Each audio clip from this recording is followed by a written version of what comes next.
Bonsoir à vous tous et bienvenue à notre survol de la théologie chrétienne. Bienvenue à cette vue d'ensemble de l'enseignement systématique de la parole de Dieu. Ce soir, on va revenir à un texte des Écritures qu'on a examiné dimanche soir passé. Un passage biblique que j'aimerais qu'on le revise un peu ensemble. Puis en le faisant, on va mettre de côté les notes de notre cours pour se concentrer sur un aspect théologique important qui se trouve dans la parole de Dieu et qui se trouve aussi dans ce texte particulier. Donc, j'aimerais vous inviter à revenir dans le livre des Actes au chapitre 17. Le livre des Actes au chapitre 17, pour voir à nouveau le fameux discours de Paul à Athènes, lorsqu'on l'a invité à parler à l'aéropage ou le grand amphithéâtre de la ville de Athènes. Donc, Actes chapitre 17, à partir du verset 22. Actes chapitre 17 au verset 22. Paul, debout au milieu de l'aéropage, dit « Hommes athéniens, je vous trouve à tous égards extrêmement religieux, car en parcourant votre ville et en considérant les objets de votre dévotion, j'ai même découvert un autel avec cette inscription « À un Dieu inconnu ». Là, je peux m'imaginer l'apôtre Paul, il a dû se réjouir en voyant cela, puis il a dû voir la porte ouverte pour pouvoir partager la vérité de l'Évangile. Ce que vous révérez sans le connaître, c'est ce que je vous annonce. Le Dieu qui a fait le monde et tout ce qui s'y trouve, étant le Seigneur du ciel et de la terre, n'habite point dans des temples faits de mains d'hommes. Il n'est point servi par des mains humaines, comme s'il avait besoin de quoi que ce soit. Lui qui donne à tous la vie, la respiration et toutes choses.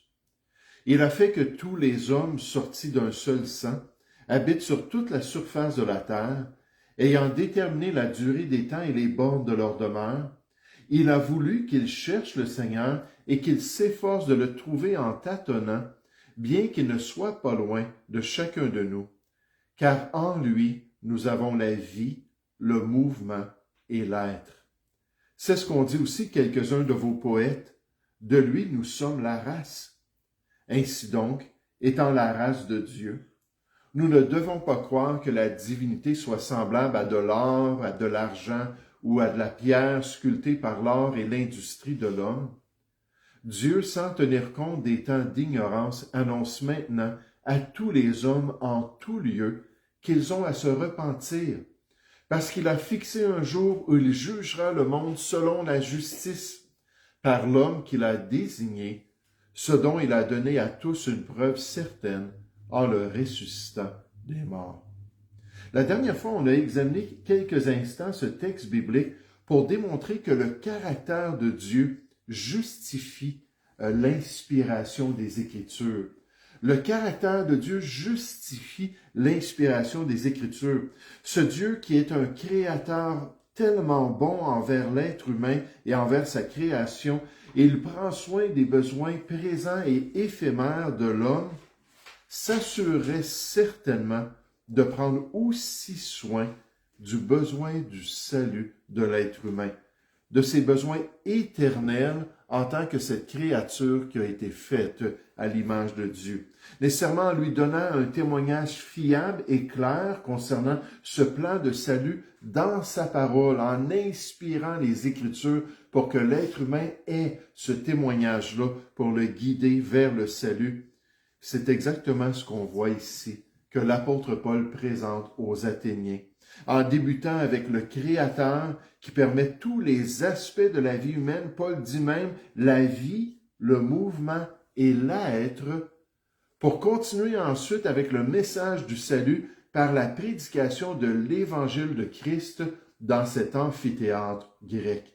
C'était le sens de cette observation qu'on a fait de ce texte dimanche passé. Alors que je l'ai fait, j'ai un peu souligné une particularité qui me parle personnellement dans ce message de l'apôtre Paul. Une particularité qu'il a partagée avec les Athéniens et sur lequel j'aimerais pouvoir revenir ce soir au verset 26. Donc, on nous dit dans Acte 17 au verset 26, on nous dit « Il a fait que tous les hommes ». Là, Paul va utiliser cette expression-là avec son application nécessairement pour le salut en Jésus-Christ, mais il parle de cette œuvre de Dieu-là envers tous les hommes que Dieu a créés sur la terre.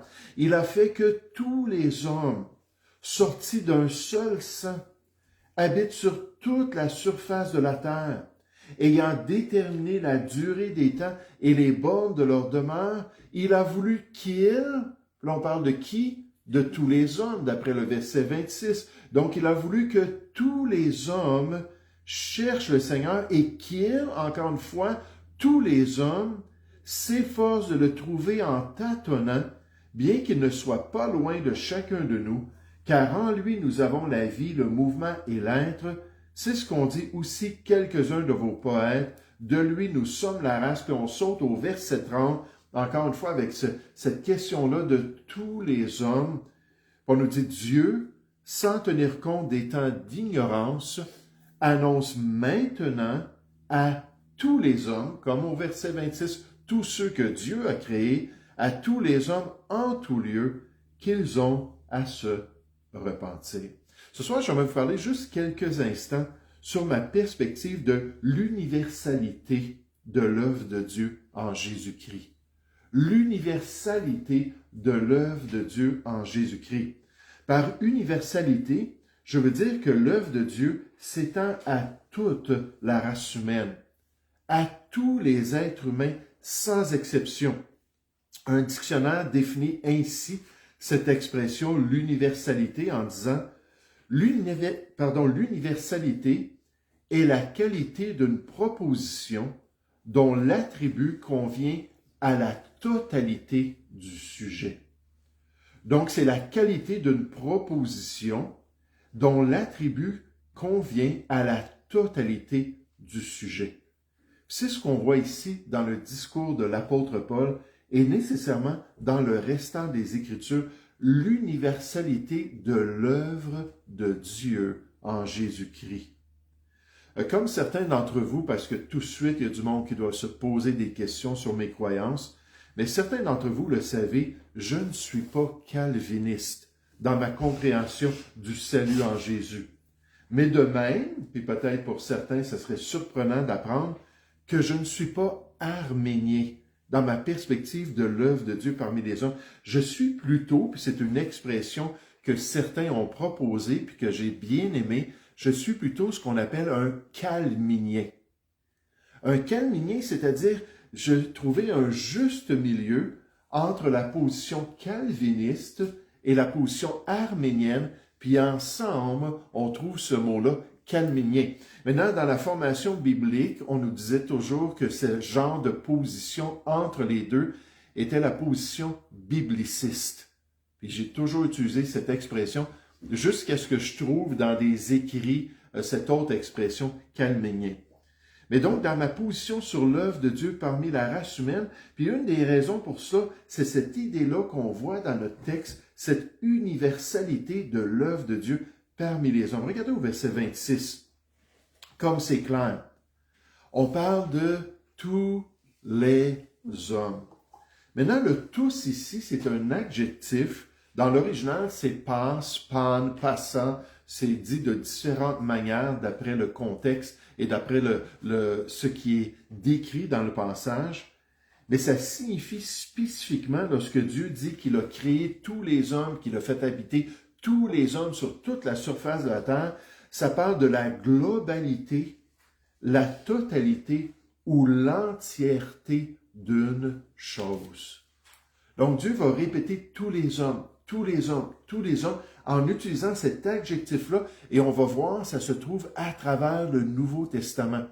Mais d'après Spiros Zodiatis, dans son dictionnaire biblique, cet expert-là nous dit, c'est un mot très précis, qui parle de l'entièreté d'une chose. En fait, c'est un mot qui était utilisé par les mathématiciens dans les temps bibliques. Alors qu'on pense aux Grecs, puis ces genres de grands penseurs-là, lorsqu'ils parlaient des mathématiques et qu'ils utilisaient cet adjectif-là, ils parlaient de l'entièreté des nombres communs ou de l'entièreté des nombres pairs ou des nombres impairs, tous les éléments d'un ensemble. Puis quand on regarde ce terme-là dans son utilisation commune, c'est exactement ça que le Saint-Esprit voulait souligner. Tous les hommes de la terre ont été créés par Dieu. Il n'y a pas d'exception. Mais c'est pas juste la création, parce qu'on va voir les applications à travers le Nouveau Testament. Évidemment, dans ce que Paul annonce aux Athéniens, il décrit clairement cette idée de l'universalité de l'œuvre de Dieu. Donc, en parlant de la création, puis regardez au verset 27. Ça, c'est important alors qu'on va arriver dans des applications dans un instant. Qu'est-ce que ça veut dire pour nous dans nos croyances concernant la volonté de Dieu, concernant le plan de Dieu et concernant l'évangile de Jésus-Christ? Au verset 27, on nous dit « Il a voulu qu'il », en parlant de tous les hommes. Donc, la volonté de Dieu pour tous, pour la totalité, l'entièreté de la race humaine. Il a voulu qu'il cherche le Seigneur. Comme c'est intéressant, n'est-ce pas, lorsqu'on pense à Romains chapitre 3, où on nous dit qu'il n'y a personne qui cherche en lui-même le Seigneur. Et pourtant, dans le plan de Dieu, c'est ce que Dieu voulait, puis nécessairement, c'est ce que Dieu permet à l'être humain de faire avec une grâce qu'il leur donne pour qu'ils soient en mesure de le faire parce qu'eux-mêmes ne pourraient pas le faire. Donc, il a voulu qu'ils cherchent le Seigneur et qu'il, encore une fois, la totalité des hommes, s'efforce de le trouver en tâtonnant, bien qu'il ne soit pas loin de chacun de nous. Car en lui, nous avons la vie, le mouvement et l'être, en parlant de tous les hommes qui ont cette responsabilité-là de chercher Dieu, qui ont cette responsabilité-là de se tourner vers Dieu, puis de trouver la volonté de Dieu. Comme Jérémie a dit, puis là je me souviens pas de la référence, je pense que c'est dans le chapitre 9, mais il a dit que si vous me cherchez de tout votre cœur, puis c'est impossible, on ne peut pas, d'après Romains chapitre 3, chercher Dieu. Mais, puisque c'est le plan de Dieu, il a dit, si vous me cherchez de tout votre cœur, vous me trouverez. On a cette réalité-là. Maintenant, juste avant de regarder les implications, je veux dire en passant que ce soir, je ne suis pas en train de dire que tous les hommes vont être sauvés. Ou je ne dis pas non plus que tous les hommes vont un jour aller au paradis. Ce qu'on appelle la doctrine de l'universalisme du salut. Je ne suis pas en train d'enseigner ça du tout. Mais je suis en train de dire plutôt que dans la révélation de Dieu, on voit que son œuvre de salut en Jésus-Christ, c'est pour tous les hommes. Et là, on comprend pourquoi Paul termine avec le verset 30.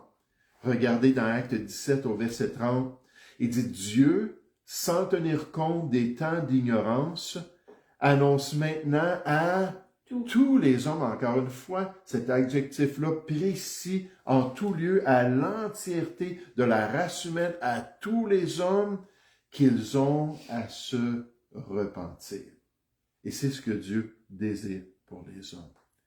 Quelles sont les implications, si on comprend bien ce que Dieu nous dit par cette expression-là, pour les croyances du chrétien?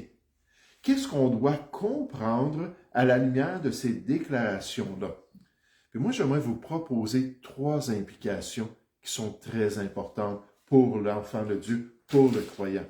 Premièrement, je vous propose qu'il faut comprendre que le salut est disponible pour tous les hommes.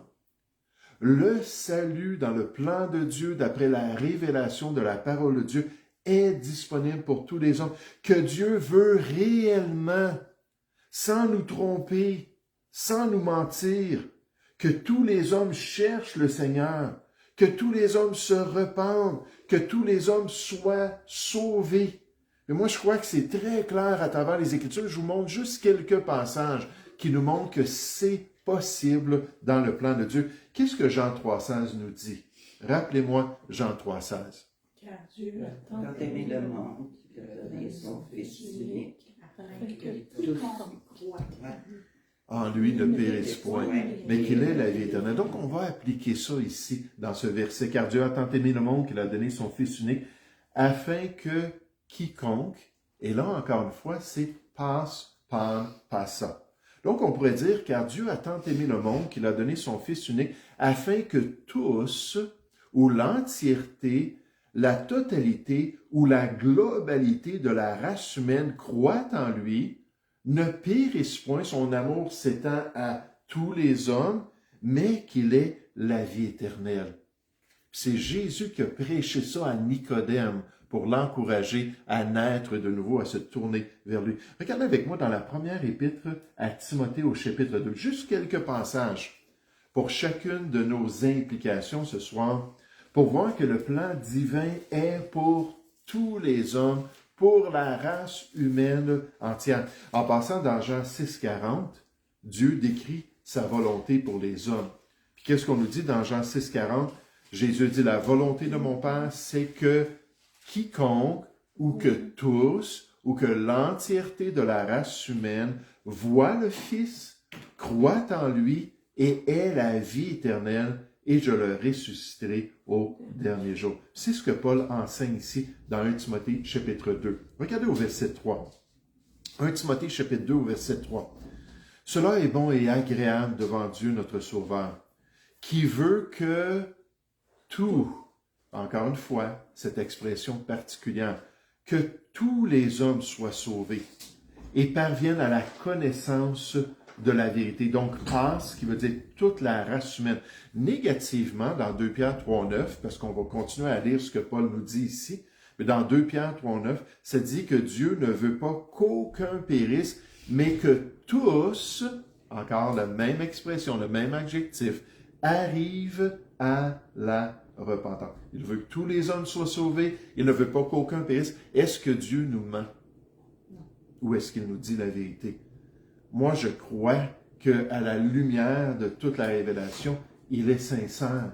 Puis il nous dit exactement ce qu'il pense. Verset 5, car il y a un seul Dieu et aussi un seul médiateur entre Dieu et les hommes, Jésus-Christ homme, qui s'est donné lui-même en rançon pour tous, pour toute la race humaine, pour chacun. C'est là le témoignage rendu en son propre temps et pour lequel j'ai été établi prédicateur et apôtre. Je dis la vérité, je ne mens pas. Paul dit à Timothée, il dit, c'est vrai ce que je te dis, chargé d'instruire les païens dans la foi et la vérité. Ça, c'est notre première implication. Le salut est disponible pour tous les hommes. Un des versets que j'aime le plus sur cette question, on n'ira pas le voir, c'est Romains 5 au verset 18. Je vous encourage à aller voir ce passage qui nous parle de la transgression d'Adam et de ses effets sur tous les hommes. Puis ensuite, on décrit la justification ou l'œuvre de justification de Jésus et aussi son effet sur tous les hommes, nécessairement potentiellement, parce que Jésus a fait cela pour tous les hommes. Maintenant, la deuxième implication ce soir de cette universalité de l'œuvre de Dieu, c'est que l'œuvre de Christ à la croix du Calvaire couvre le salut pour tous les hommes. L'œuvre de Christ à la croix du Calvaire, si vous connaissez le tulipe du calvinisme, on peut enlever le L, ce rachat limité-là, qui est juste pour les élus. Moi, je ne vois pas ça du tout dans la parole de Dieu. Puis on va voir des passages qui nous confirment que Jésus est mort pour tous les hommes. Nécessairement, ce serait contradictoire de la part de Dieu qui ne peut pas se contredire. De dire qu'il veut le salut de tous, qu'il ne veut pas qu'aucun périsse, qu'il veut que tous le cherchent et s'efforcent de le tâtonner, mais sans pourvoir ce salut-là pour tous les hommes. Ce serait comme dire, oui, je le veux, mais je ne le permets pas.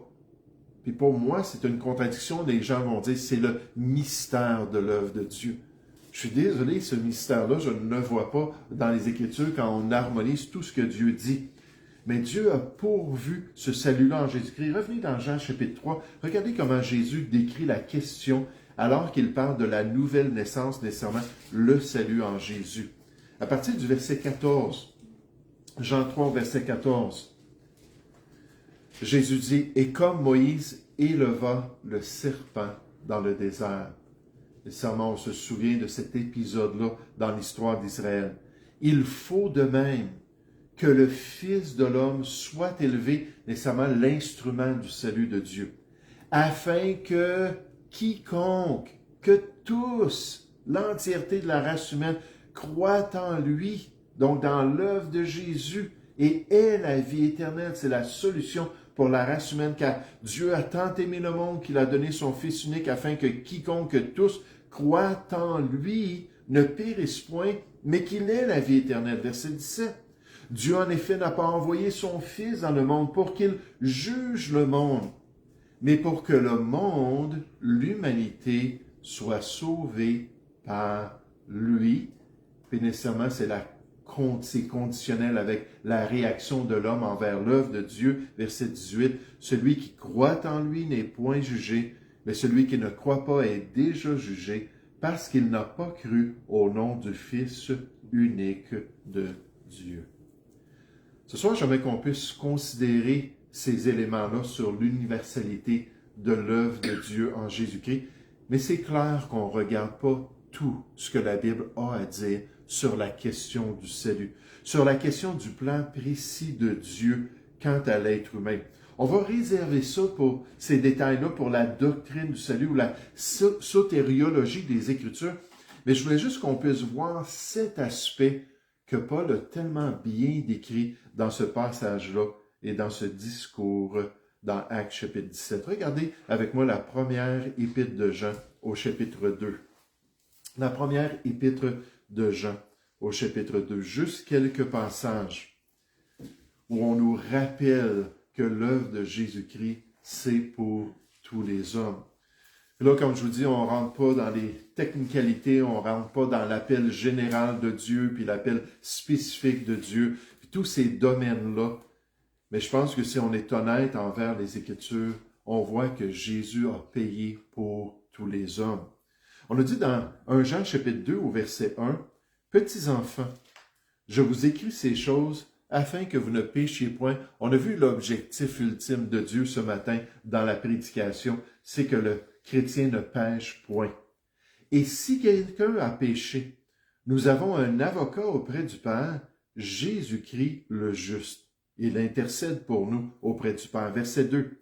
Il est lui-même une victime expiatoire pour nos péchés, donc ceux qui se sont tournés vers lui, et non seulement pour les nôtres, si on veut être honnête envers l'œuvre de Jésus-Christ, mais aussi pour ceux du monde entier, pour ceux de la race humaine. Dans 1 Timothée 4, au verset 10, on nous dit que Dieu est le sauveur de tous les hommes.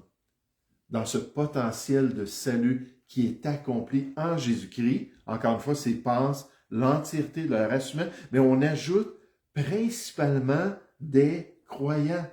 Encore une fois, Jésus a payé pour tous les hommes, il s'est sacrifié pour tous les hommes, et c'est ceux qui vont accepter ce sacrifice-là, c'est ceux qui vont se tourner vers Dieu, puis vont laisser l'Esprit de Dieu les amener au salut en Jésus-Christ. Mais ce sont les croyants qui ont accepté ce plan universel de salut de Dieu dans leur vie, et pour les autres, de leur vivant, parce que la majeure partie de ces gens-là, depuis 2000 ans, sont déjà morts, et pour ceux qui sont encore vivants, le potentiel est là en Jésus-Christ.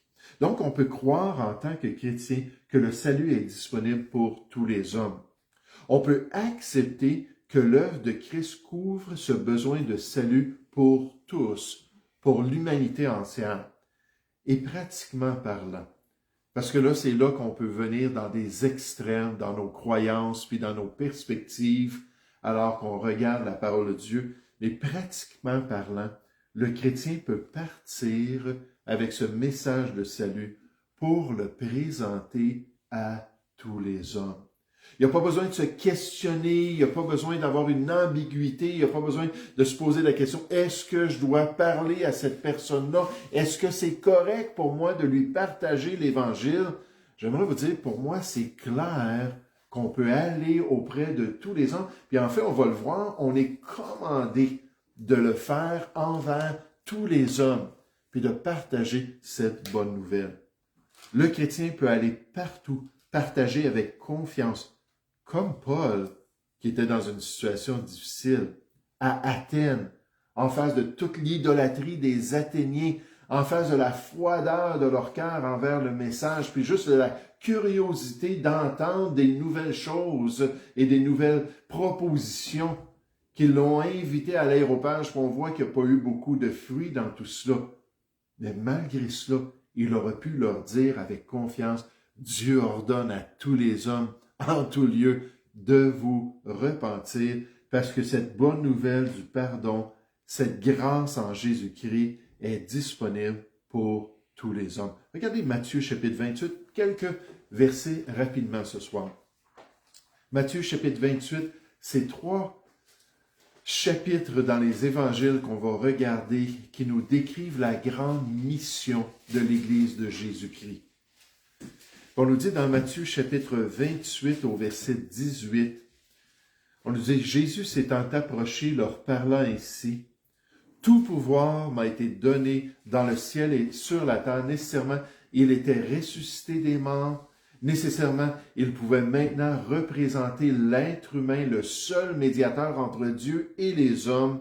Puis il leur dit au verset 19, « Allez et faites de toutes les nations des disciples. » L'entièreté des nations, la totalité, les baptisant au nom du Père, du Fils et du Saint-Esprit, et enseignez-leur à observer tout ce que je vous ai prescrit, dont cette instruction-là d'aller et de faire de toutes les nations des disciples.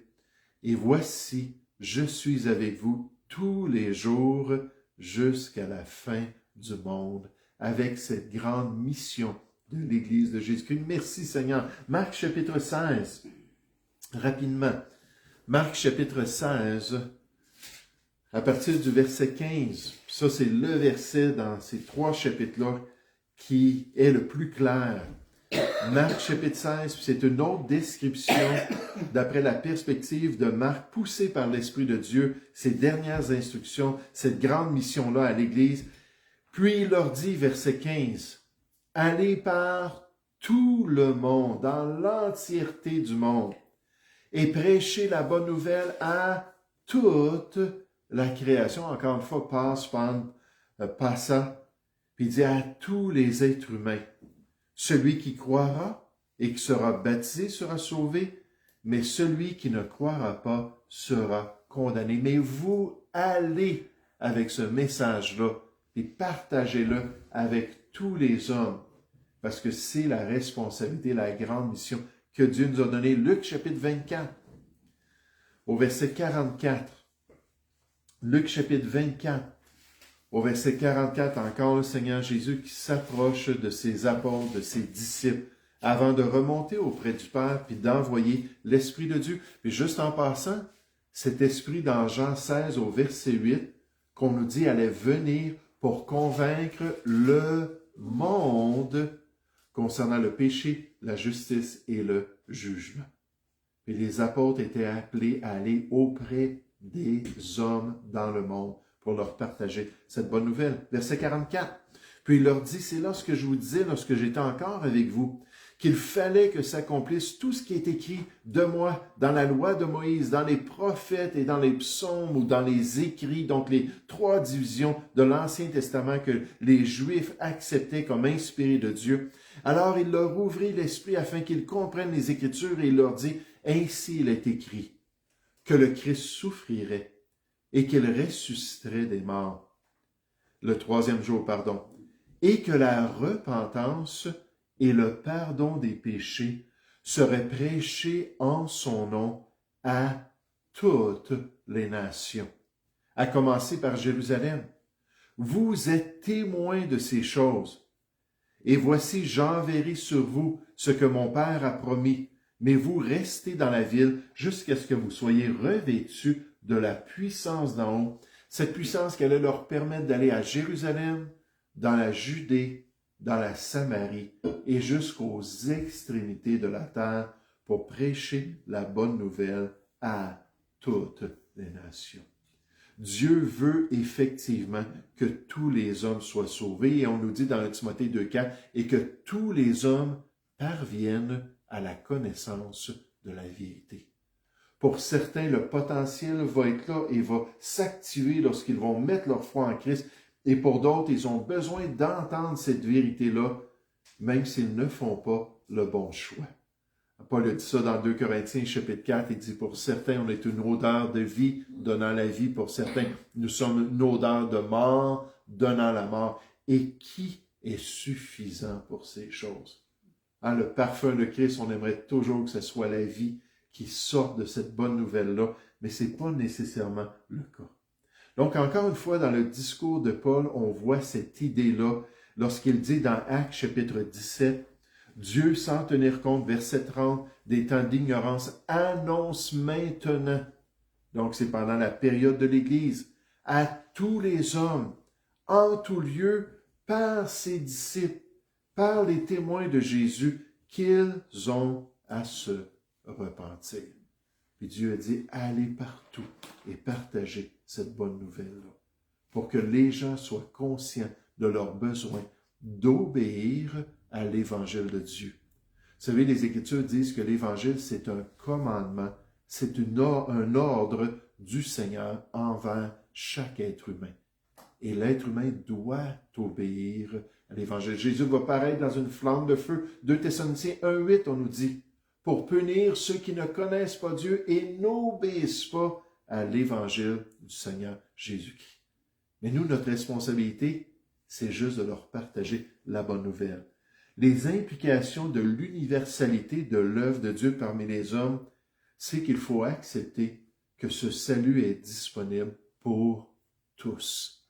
Est disponible pour notre voisin, est disponible pour notre patron, est disponible pour notre patient, est disponible pour tous les hommes. Deuxièmement, il faut accepter que l'œuvre de Christ couvre ce salut pour tous les hommes. Il est mort pour tous. 2 Corinthiens 5, verset 15 nous dit, c'est la réalité. Je n'ai pas peur de penser à ce potentiel, à cette puissance de l'Évangile pour quiconque croit, parce que Jésus est mort pour tous les hommes. Puis dernièrement, pratiquement, Dieu nous dit, allez avec cette bonne nouvelle et partagez cet Évangile avec tous les hommes.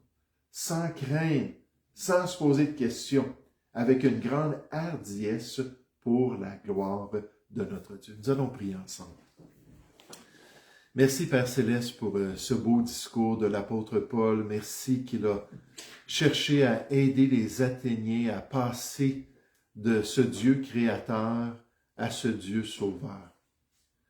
Et poussé par ton Saint-Esprit, il a spécifié que tous les hommes qui ont été créés par Dieu sont maintenant appelés à une grande responsabilité, à se tourner vers ce Créateur, à chercher ce Créateur, à désirer connaître ses voies, à le craindre sincèrement, pour qu'ensuite il puisse leur montrer la bonne voie. Oh, merci Père pour cette réalité de ton œuvre et merci pour ce désir que tu veux accomplir dans le cœur de chacun, alors que tu attires, d'après les Écritures, tous les hommes à Jésus-Christ. Et Père Céleste, merci que tu as fait l'être humain comme un être qui a une liberté et comme un être que tu respectes, fait à ton image, qui peut décider, Seigneur, grâce à ton aide nécessairement, de se repentir et de croire. Et Père Céleste, je te prie que tu puisses nous donner une grande hardiesse, sachant que tu ne fais pas de distinction entre les gens et que tu offres sincèrement ce salut à tous les hommes. Père, je te prie que tu puisses nous utiliser et nous guider dans ces efforts pour atteindre les perdus avec l'Évangile de Jésus-Christ. Seigneur, nous te prions au nom du Seigneur Jésus.